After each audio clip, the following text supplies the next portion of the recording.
trôi riêng tê trăng ril lai à mô luôn tươi ngài lâu trở về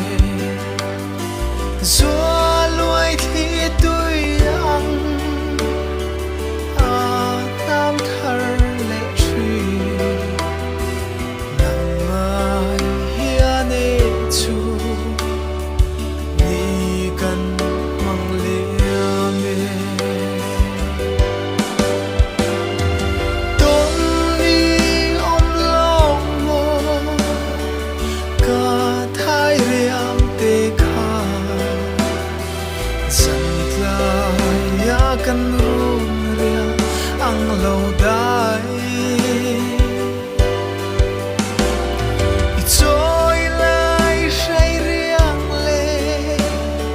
gió lung mô mây nhìn bạc lấp bia ra trên lâu na rắm môi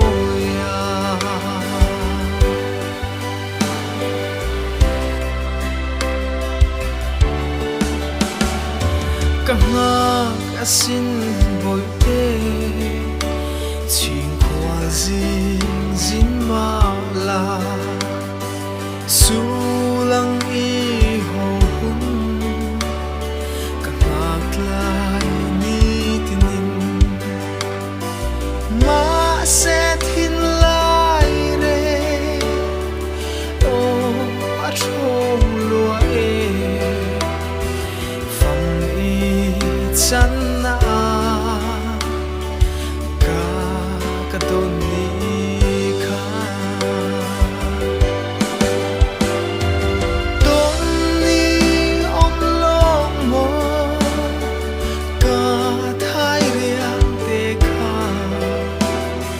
dần lại ya kan run riêng ang lâu đài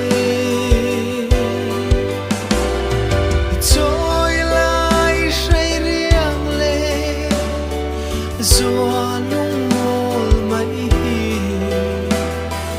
nhìn hoa lấp bia ra trên lâu na rắm môi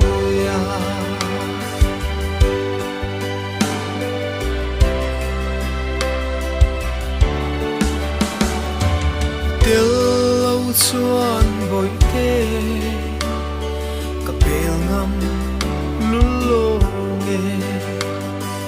kan run riêng lệ kan za na lai khum